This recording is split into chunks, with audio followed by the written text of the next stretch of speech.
Alrighty, thank you guys so much for joining. I just want to thank you guys again so much for coming, and this will be our third webinar for the 2023 school year. My name's Brianna, and I'm the Partnerships Assistant for Mind Out Loud. And prior to getting started with our amazing presentation today, I just want to give a quick introduction for any participants that may be new or unfamiliar to Mind Out Loud. Mind Out Loud is a student-led mental health movement, and the program is made up of 25 students across the nation working towards raising mental health awareness, ending stigma, and educating peers about suicide prevention, along with advocating for the mental health and wellness of students. Just to give you guys a snapshot of the workshop, there will be time for question and answers at the end of the presentation, and I will be putting the link in the chat for you guys to submit any questions you may have. And there will also be a feedback form that you guys can fill out at the end of the workshop. I'll also be sending out a email after the workshop with a feedback form from both Speaks to Inspire and Mind Out Loud, just so we can improve in the future for any following workshops. And without further ado, I'll pass it off to Annika to introduce our workshop host. Thanks, Brianna. Hi, everyone. My name is Annika, and I just wanted to say that Mind Out Loud is grateful to host Abraham Scully with Speaks to Inspire.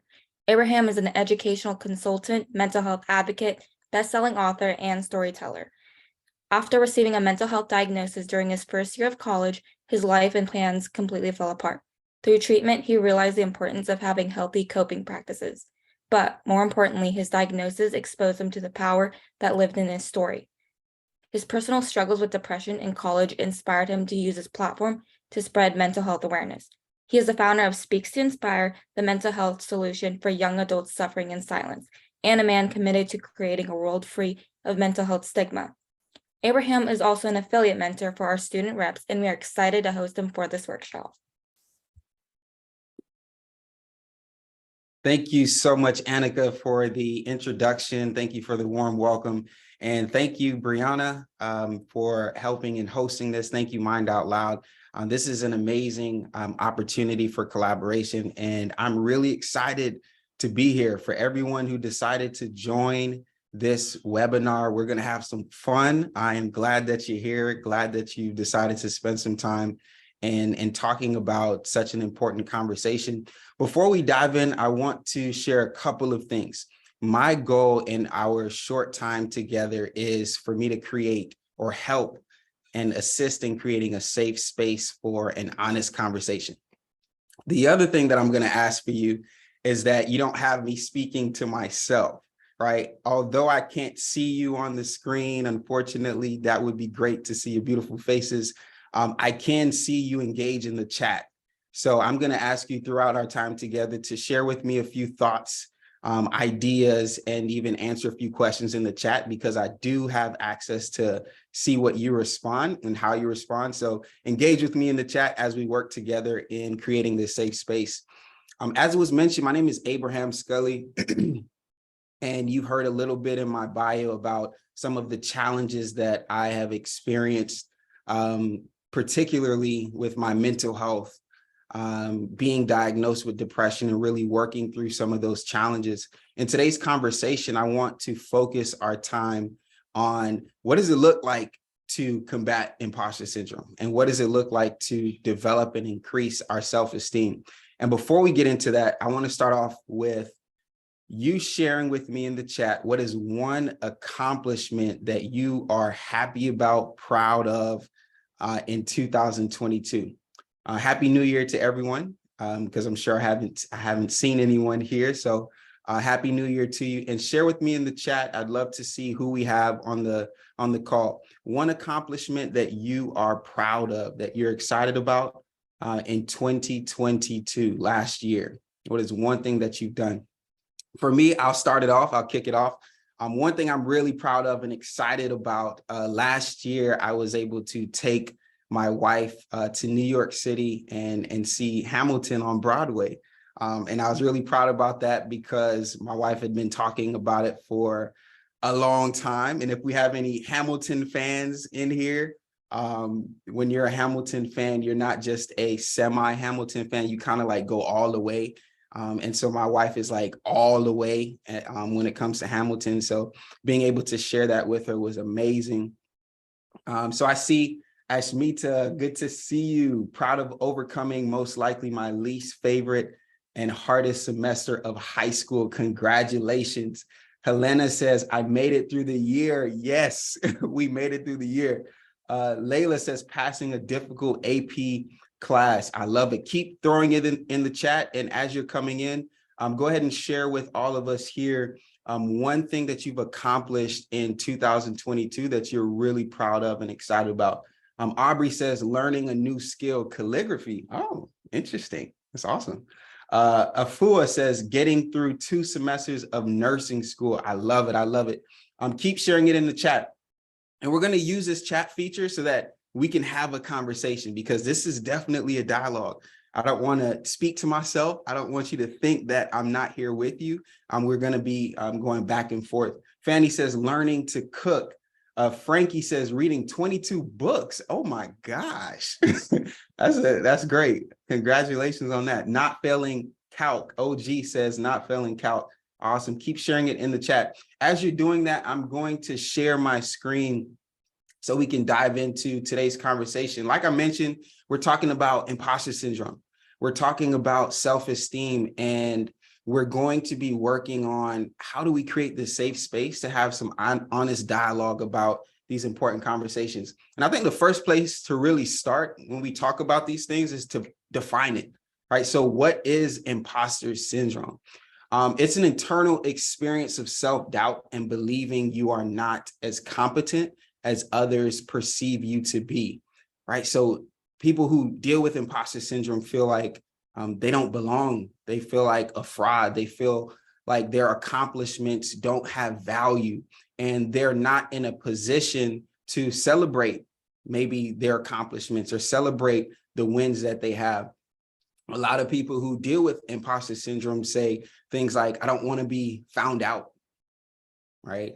I feel like at some point people will realize that I'm not who they think I am.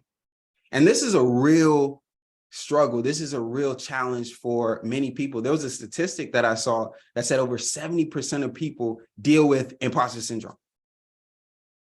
So the reality is, if you're on this webinar and you find that you kind of dabble with struggling with self-esteem issues and feeling like an imposter at times, you are not alone. Maya Angelou says, I've written 11 books, but each time I think, uh-oh, they're going to find out now. I've run a game on everybody and they're going to find me out, right? Someone like Maya that we look at as an icon who has created pieces and work that has impacted the lives of so many people can feel like an imposter. And this is the experience for many, many different people. We look at different celebrities, people who have achieved certain accomplishments, have reached levels of success that others only dream about, and yet feel as if they don't belong in that space. They don't belong in that, or don't deserve that accomplishment.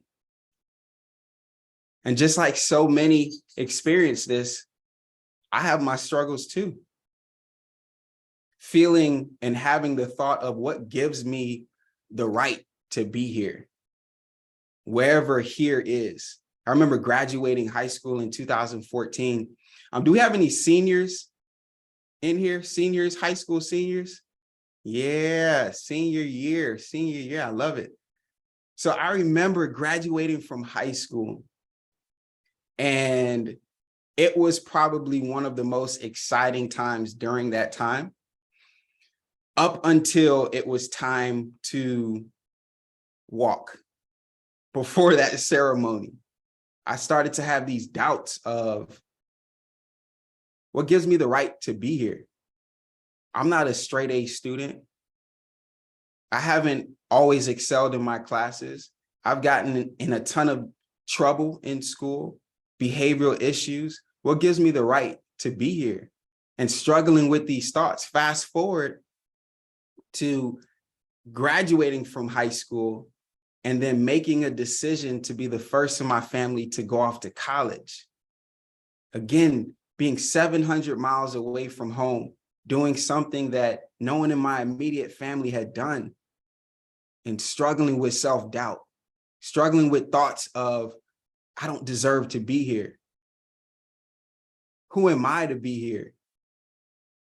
I didn't earn this. This just happened to me because I got lucky. Fast forward after graduation and making a decision to write my first book. Now, remember, this was a very exciting time for me, but also having those doubts of, who am I to write a book? I don't know anyone in my family that is an author. I've never met anyone who has written a book. Who am I to write this book? Who am I to think that my thoughts and ideas are valuable enough for someone else to read? Fast forward after writing the book, deciding to start a company, Speaks to Inspire, where we work towards eradicating stigma, supporting the well-being of young adults, and making mental health resources accessible. And again, doubting myself. Who am I to do these things?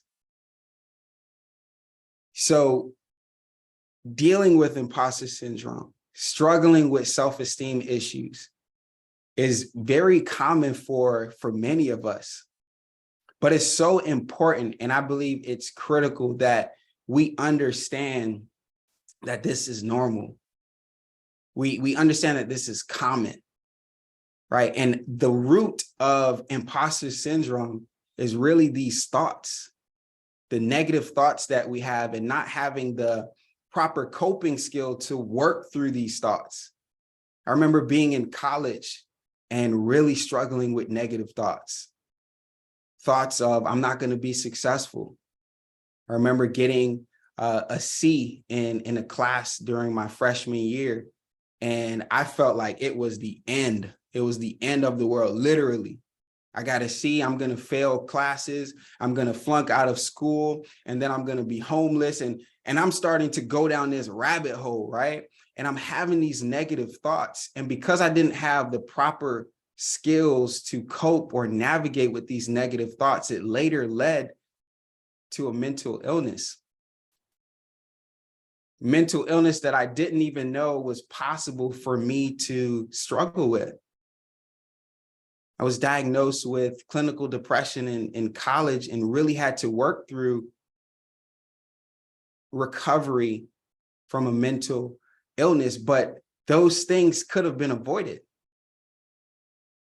And I like to talk about mental illness, and not only talk about that, but differentiate mental illness from mental health, because oftentimes we think about mental illness and sometimes we think it's synonymous to mental health, but there's a difference. There's a difference. And so mental health, I look at it as a state of well-being. It's like on this continuum of one end of the continuum, we're not doing so well. We're struggling emotionally, psychologically, not coping with stressors, not able to function and do our day-to-day activities. While on the other end of the spectrum, we're at this optimal state of well-being. We're able to cope with stressors. We're able to navigate through life. We're able to build and maintain relationships. And we all, like physical health, have mental health. And because we all have mental health, it's critically important that we prioritize our mental health and work towards that optimal state of well-being. And there are some things that we can actually do. So I want to share with you a toolkit. These are things, a ton of different things that are helpful when it comes to not only prioritizing and supporting your mental health, but combating that imposter syndrome. Is there anyone in this call so far who is open to maybe sharing if you struggle with imposter syndrome? If you do, I want you to just put a 7 in the chat. If you're someone who does struggle with imposter syndrome at times, put a 7 in the chat. Thank you so much for sharing. Zoe, Nicole, Brianna, Annika, absolutely. And we're not alone. That's the thing. We are not alone. And it's about what are some of the tools? What are some of the skills that we can develop and talk about so that we can work through some of these challenges? I mentioned earlier that the root of imposter syndrome are those thoughts that we have about ourselves, about our accomplishments, that when we don't combat those negative thoughts, it spirals, right? And so one of the first things that we can do is challenge what I like to call the ants, right? And ants is an acronym for automatic negative thoughts. I'm going to go a little bit more over challenging the ants in the next couple of slides, but essentially, when we have a thought that pops into our head, just because the thought is in our head, it doesn't make the thought true, and it doesn't make the thought ours. But because the thought is in our head, the first thought that we have is that thought must be true. Even if it is irrational, even if it is distorted, we think that is true. But the reality is, if it isn't true, we can challenge that thought. We don't have to take it as a truth. The other thing is to talk to yourself. Right? Talk to yourself. Like, I mean, anybody in here gonna admit to talking to yourself? I know I talk to myself all day, every day, right? Pumping myself up, giving myself, affirmations and speaking over myself, right? Talking to myself, celebrating your accomplishments. We talked about in the beginning of the session, what are some of the things that you are proud of? What are some of the things that you've accomplished in 2022 that you didn't even think you would accomplish, but you did it? And not just talking about them and identifying them, but celebrating the heck out of them, right? Taking a moment to soak it in and recognize, wow, I did that. I got through that. I completed that AP class. I made it through the year. Whatever that thing is, and celebrating those accomplishments. The other thing is practicing gratitude. One of the practices that I've developed over the last few years, and it's something that I do every morning, or I try to do every morning, is writing my gratitude journal. So I'll write 3 things that I'm grateful for. 3 things that I'm grateful for. And what that does is that sets my morning up for success, because I'm priming my brain to look for the things that I'm grateful for and that I have versus the things that I lack and that I wish I had. So things like, I'm grateful for the breath in my body. I'm grateful that I have family that loves and supports me. I'm grateful that I got to FaceTime my mom and see her face, right? All of these things that, because life is so fast, we're doing so much, we don't take the time to really focus on those things. Practicing gratitude. Another is choosing progress over perfection. Any perfectionists in here, or am I the only one? Am I the only perfectionist in here? Put a 7 in the chat if you struggle with being a perfectionist, if you feel like you're a perfectionist at times, right? Choose progress over perfection. The fact that you got up and you worked towards whatever the goal was is something worth celebrating. Let me let you in on a little secret. And this is a secret that I'm going to tell myself. Perfection doesn't exist, especially not in the way that we think of it, but we can take every single day to make progress. I got up today. I brushed my teeth. I made my bed. Maybe I took a walk. I'm making progress. I tried my best. Maybe I didn't pass the test. Maybe I didn't pass the class, but I gave it everything I had. And that's worth celebrating. Here's another one. Stop the comparison trap. A wise person once told me, comparison is the thief of all joy. The reason why we don't experience joy oftentimes is because we're looking at what the other person has. We're scrolling through social media for all the wrong reasons to identify what we're missing, what we don't have, whose life looks better than ours. And oftentimes it's not even what their real life looks like. We're only getting a snapshot. But that comparison trap can take us down this rabbit hole of feeling as if our lives don't have value. Here's another one. Take the magnifying glass off of you and put it on the thing or person that you care about. What motivates you? What gets you excited?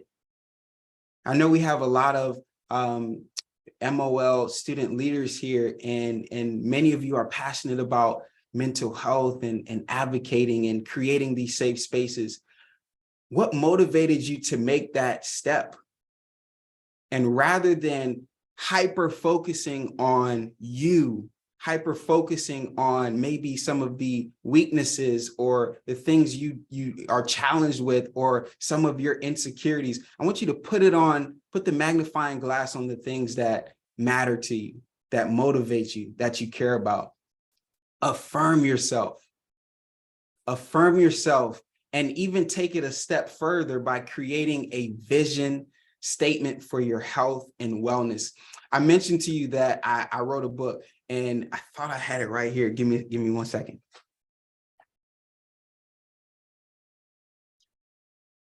I'm back. So I wanted to read this vision statement for your health and wellness, because this is something that's been instrumental for me in my recovery journey and just my life in general. And the reason it was so important is because there are some days, some hours, some moments, some months, maybe some years where it's very hard to see the light at the end of the tunnel. It's very hard to see that life is better than what it currently is in this moment. And when we can create a vision statement for our wellness, a vision statement for our health, it gives us something to look towards. So I want to share something that I wrote for myself that I've been using for a few years now. And these are affirmations, things that I speak to myself, that I allow myself to listen to, and I prime my brain with. I am joyful. I am peaceful. I'm confident about my actions and the decisions that I make to enhance my life and the lives of others. I sleep well and peacefully at night and wake up fully energized. I have great and open relationships with my family, friends, and coworkers. I look forward to and eagerly accept new challenges that are ahead of me. I am a good influence to those that I am around. I love and appreciate my body, and I exercise daily. I use my past experiences to uplift and strengthen others through their difficult times. I'm grateful for my life, and I love and live for my Heavenly Father, right? And so these are affirmations that I speak to myself. And it's so important that we do that for ourselves, because it's easy to think about the things that we don't have. It's easy to sometimes struggle with the reality of the challenges that we're experiencing in the moment. So having these statements and speaking these things. Another thing is having hot conversations. And I really like this one because it invites you to be intentional with developing meaningful relationships. And HOT is an acronym that stands for being honest, open, and transparent. Honest, open, and transparent. The H, being honest, is about being truthful to you. Being honest, brutally honest with where you are and how you're doing in the moment. Not lying to yourself. I know oftentimes we see someone in passing and say, hey, how you doing? The quick response is, oh, I'm doing fine. But are you really? Right? So checking in with yourself, tuning in with yourself to see, how am I really doing?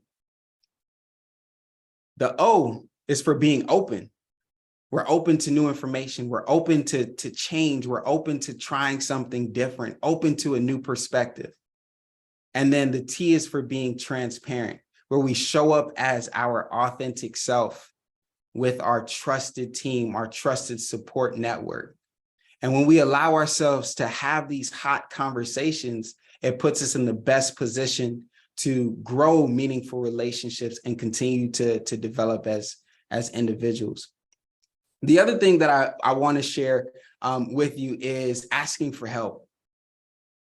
Asking for help is so important and so valuable.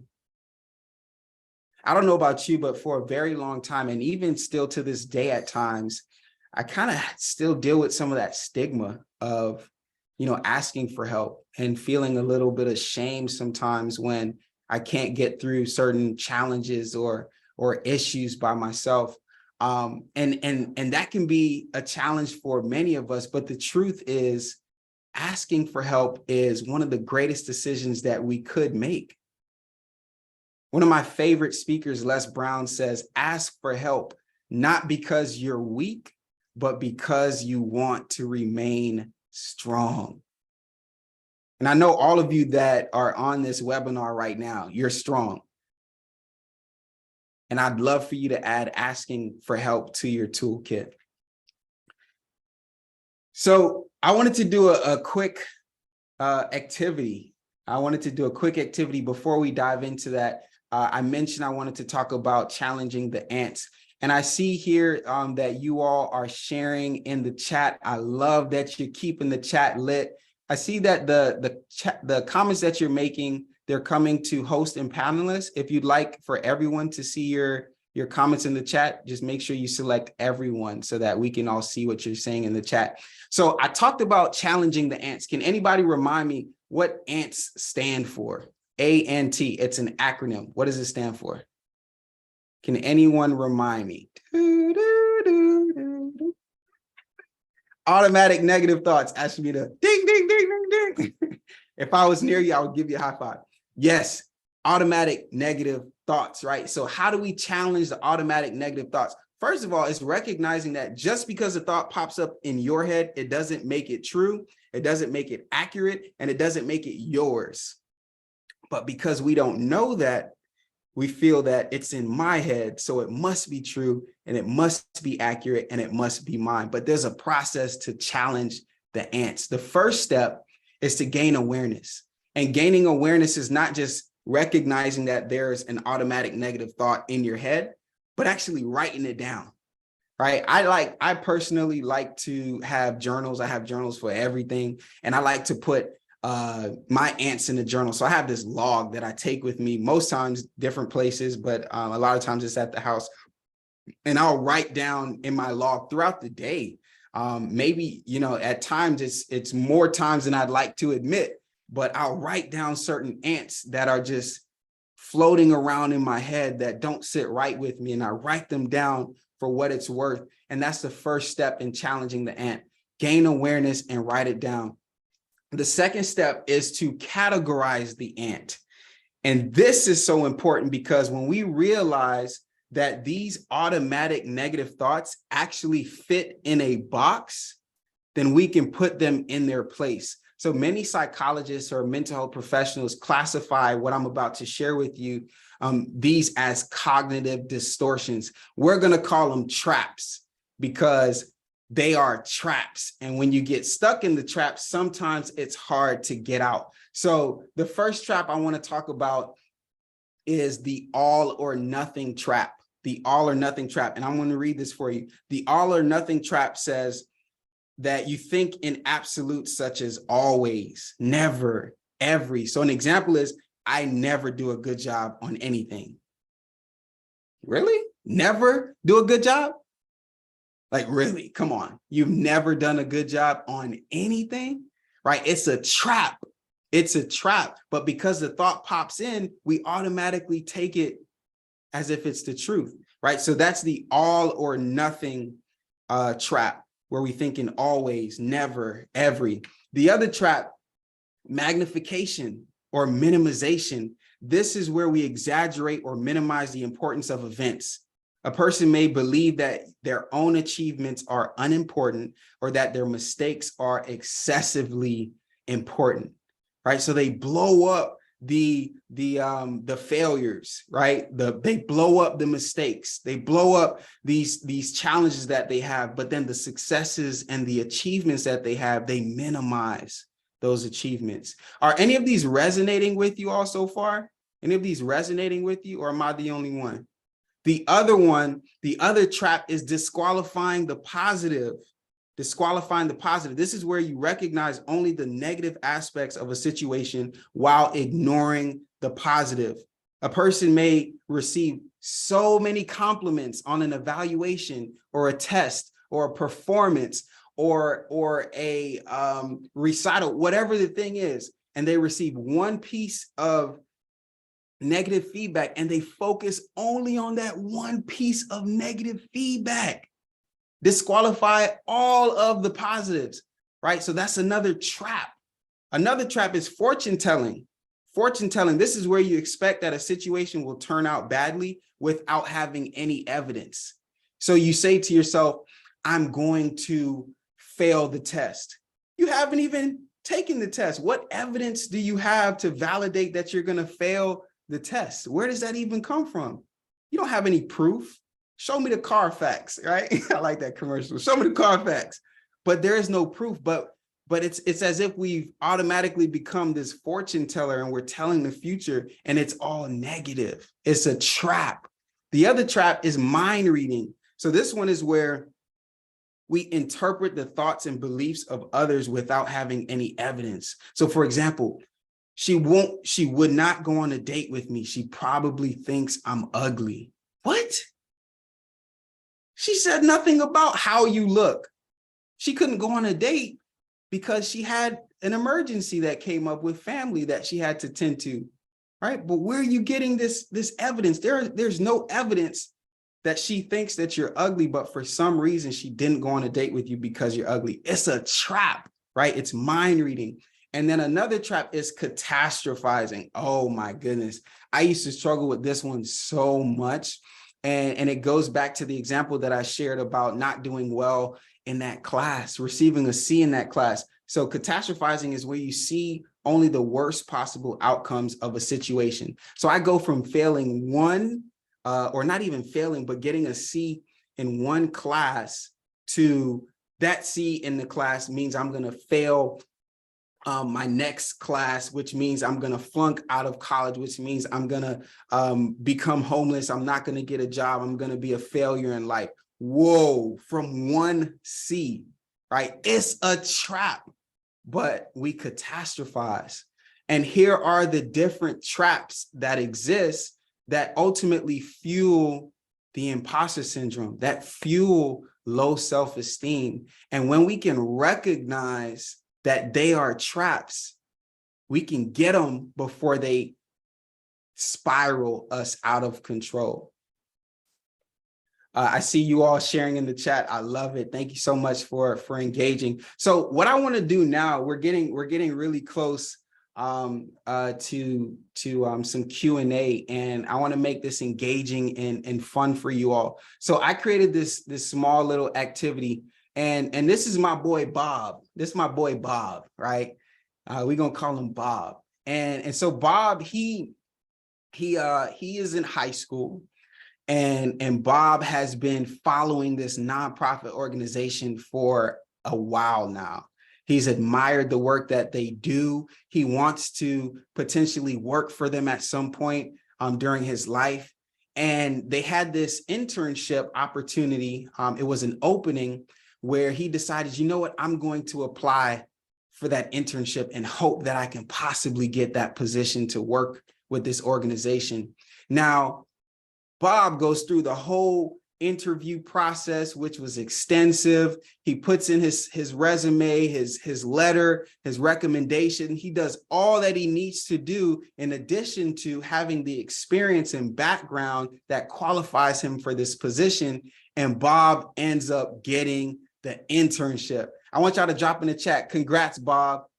Let's let Bob know he did a good job. Say congrats, Bob. Congrats, Bob. So Bob got the internship, and immediately after getting the position, here comes the ants.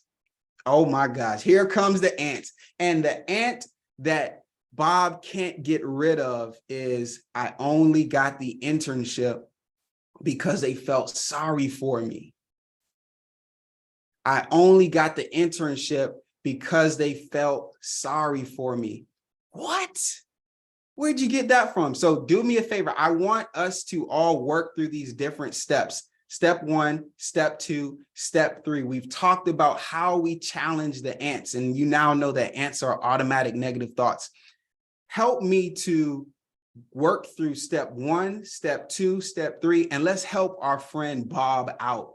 Let's help Bob, because Bob is having a hard time with this negative thought. So we've identified the thought, we've gained awareness. Now let's put the ant in its category. So what category do you think, or categories do you think this particular thought falls under?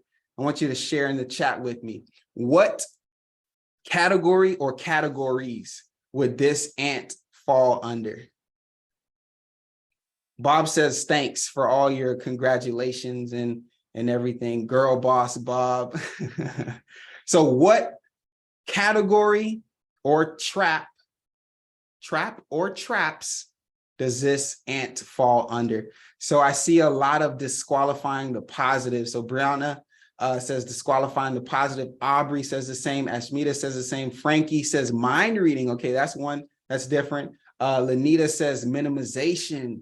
Afua says mind reading. Fanny says mind reading. Keep them coming. Keep them coming. What trap or traps? It may be 1, 2, 3, 4, maybe. Does this ant fall under? So as you're sharing that in the chat, I want to give some more information to it. So it's definitely minimization. And the reason why it's minimization, because obviously Bob is qualified for the role, or else he wouldn't have been chosen as the candidate, the best candidate for the role. He went through the extensive interview process. He submitted his resume. He did all the things that he needed to do. He showed up on time. He put his best foot forward and he got the position, but yet he's disqualifying, or not disqualifying, he's minimizing all the work that he's done that led him to this position. The other trap that this falls under, as many of you have said, is disqualifying the positive. Disqualifying the positive. Why would this organization put Bob in a position because they felt sorry for him versus they believe that he can be an asset to the mission that they're working towards? So he's disqualifying the positive. And now that we've helped Bob to put these, or this ant, in its specific traps, now he can see it from an objective lens. Now I want you to help Bob to replace or reframe this ant. So we're going to take the ant and we're going to switch it up. We're going to replace it with something positive and something that is more accurate. So share with me in the chat, what would you tell our friend Bob? Because he's having this ant, he's really struggling. He's feeling like an imposter. He's feeling like a fraud. He doesn't feel like he's qualified or equipped, even though he has the position. And he's telling himself, I only got the internship because they felt sorry for me. What would you tell our friend Bob? Share with me in the chat. I would love to see what you all come up with. What would you tell Bob? Fanny says, Bob, you worked hard for this and you deserve it. Absolutely. You worked hard for this and you deserve it. Layla says they hired you because you showed a lot of dedication towards getting the internship. Lanita says you deserve it. Absolutely. You deserve it. Right? Keep them coming. Brianna says, Bob, think about how competitive the application process is, but they saw something in you that proved you had potential. Y'all about to make me tear up. Man, this is some good stuff. This is some good stuff. And as you're thinking about these things and these different comments and words of encouragement and affirmation, Helena says, stop being ridiculous. Yeah, sometimes we need that. We need that conversation. We need to hear that type of encouragement. Stop being ridiculous.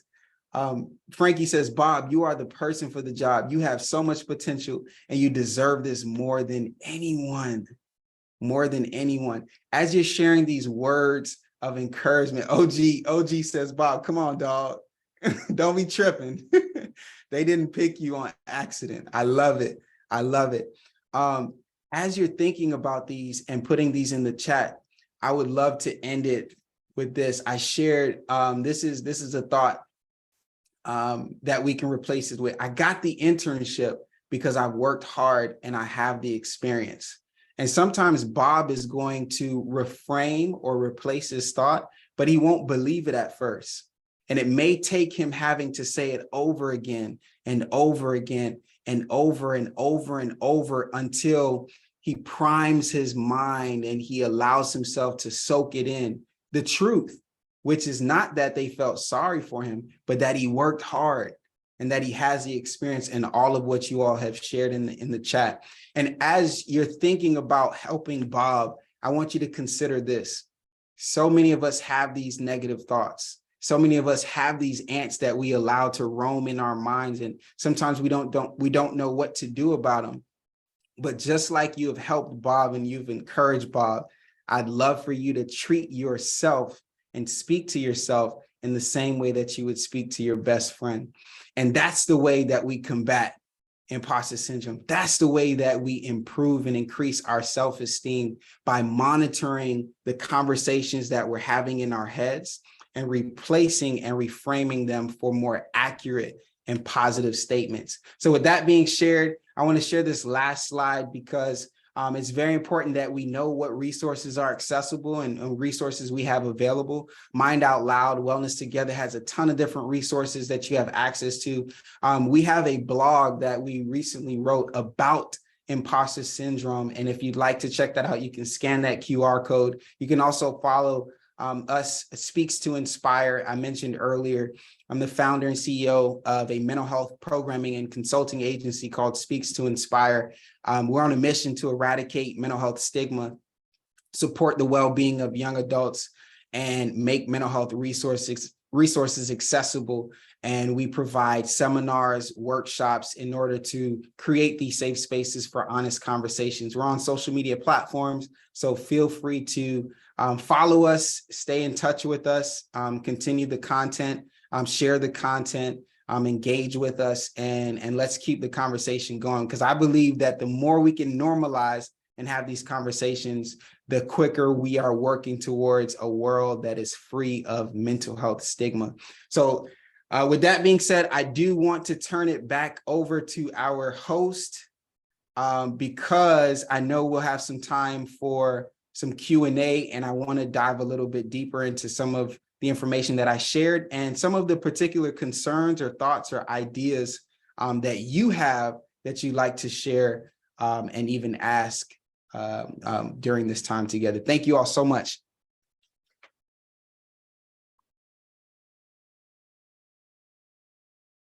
Awesome. Thank you so much. Helen's going to go ahead and lead the Q&A session. Okay, yes. Q&A session. It's starting now. There is a link that somebody will post again up in the chat. Please feel free to answer some questions. We have a whole bunch already, which are really great. And should we start asking them? Okay. Abraham, get ready. I'm ready. Can we maybe like stop screen share in a bit? There we go. Okay. First question is what if I open up about my mental health and I get rejected? How do you deal with that? This happens. It's a reality for many of us, unfortunately. But what I would say to this is to be persistent, because you deserve to have safe spaces to speak about your mental health. You deserve to feel like you're heard, you're seen, and you're loved. And not many people believe that. And not many people have the capacity or desire to create that safe space. And just because they reject us doesn't mean that we're not worthy or deserving of having that space ultimately. So it will happen. Unfortunately, it's happened for me where I've shared certain things about my mental health and was completely rejected, and it hurt. And I was sad. And there were at times where I felt like I was alone. There were times where I felt like I was betrayed, like I was abandoned, like I opened my heart and it wasn't received well. But ultimately thinking and remembering and understanding that my mental health, this is something that I get or have control over, and me looking for those safe spaces and opportunities to connect with others is in my wheel of control. So I would encourage whoever is in a position where you feel like you have been rejected is, feel those things, right? Those are emotions and feelings that come as a result of rejection. It's not bad that you feel that way, but also I wouldn't end there.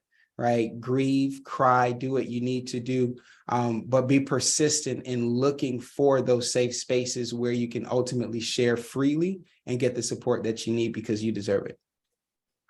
Yeah, just determination is a huge part. I totally agree. Next question is, I know we kind of went over this with Bob, and I'm sorry, I would definitely say stop being rejected. I mean, ridiculous. English is hard. Okay. But what's like another situation where somebody's actively trying to challenge ants, like those pesky little thoughts?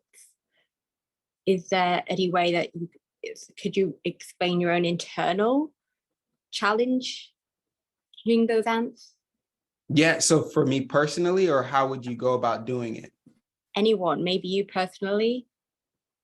Yeah, sure. So I talked about writing a book, which was something that I was very excited about, very proud of. But then it was the thought of, who am I to write a book? Who's going to listen to what I have to say? What qualifies me to write a book? And there are so many things and ants that come up, especially when you are embarking on something new, something that's exciting, and something that's meaningful. And it's so funny because that's when the ants really come. When you're not doing anything, you're just kind of sitting around. It's like, they don't come as often, but when you're working towards something, when you're someone like me, where I consider myself recovering perfectionist, like constantly recovering, that's when those ants really come. And so in the process of writing the book, I really had to challenge these thoughts. What I have is valuable. My life experiences are valuable. The knowledge that I've obtained in college is valuable. Being able to communicate a message in a way that will resonate with others is valuable. And what I have in this book is worth putting out there. And so that was my personal experience. And like I mentioned, it's very hard to try to challenge the ants in your head. And it's so much better when you can get the thought out of your head and on paper so you can look at it, and having that physical, thing that you're able to see and look at it from an objective lens is always helpful. So that's always been a tool that I've utilized. What I think is like really kind of a bit humorous is that the more meaningful something is, the more ants come up, and the more negative emotions, and the more your own mind works against you trying to do something meaningful. And that's all like 100%. part of being human. 100%. So this is somebody else's question. Is, how do you encourage yourself when you feel like you haven't been seen or made any progress in your, what's the last word? In your,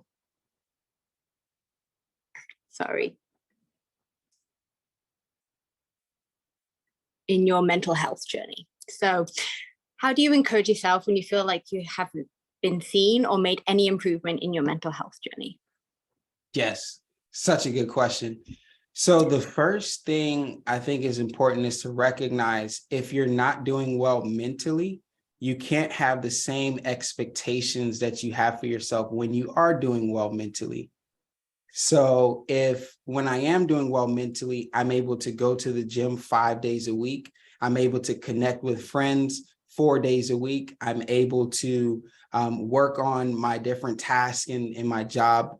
And these are all the things that I can do when I'm doing well. I can't expect myself to still operate at that level if I'm not doing well mentally. So the first thing is to lower the expectations, right? And so instead of going to the gym 5 days a week, if I'm not doing well mentally, maybe I can commit to going for a walk 3 days a week.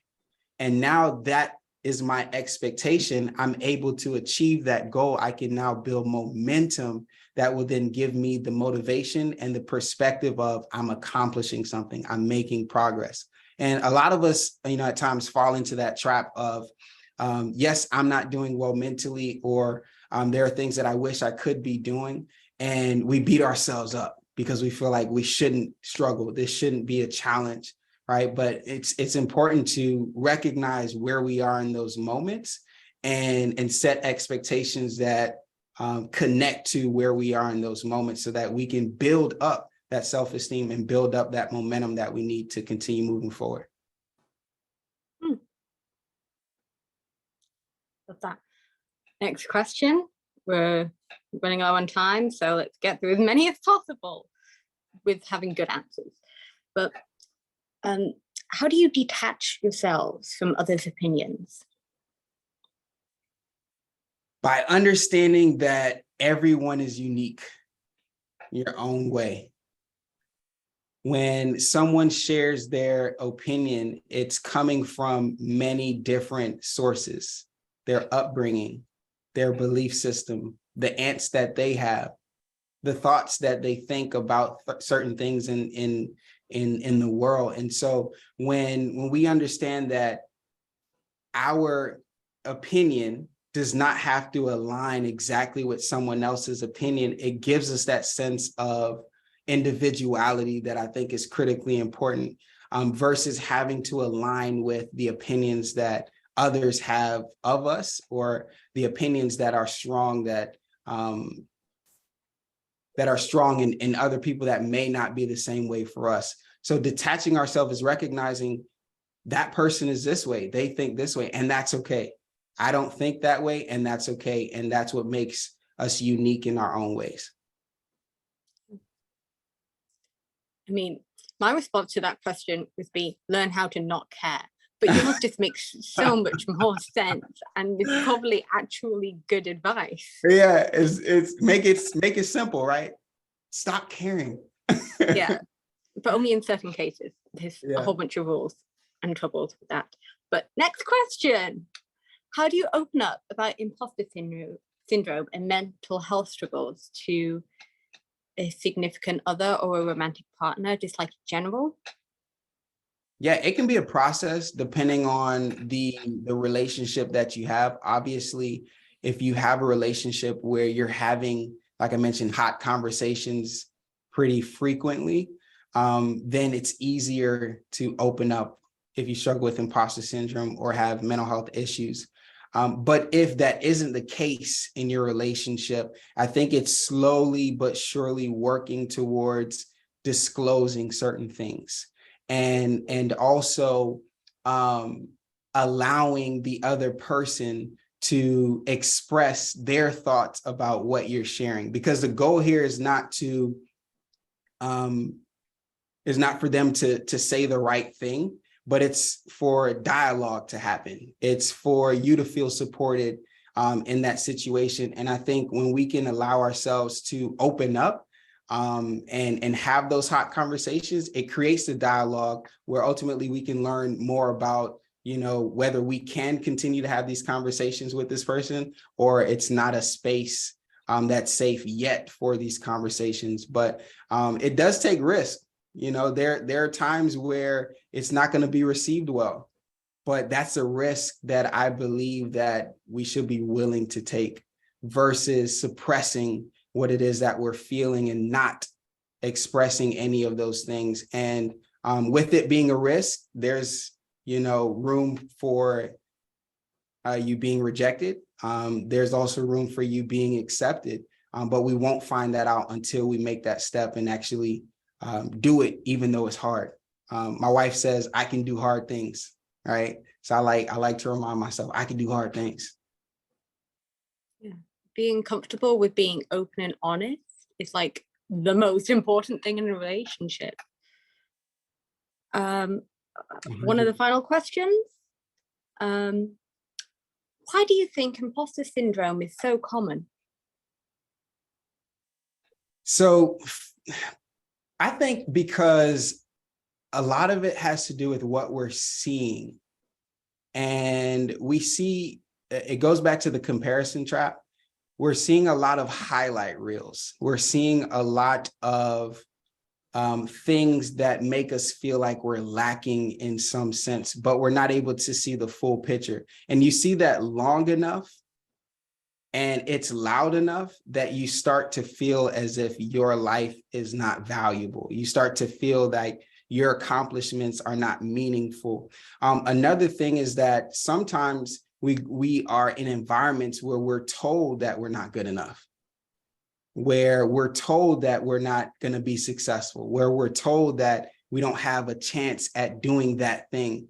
And you hear that long enough and it's loud enough, it starts to shape how you see yourself. It starts to shape the language that you have with yourself.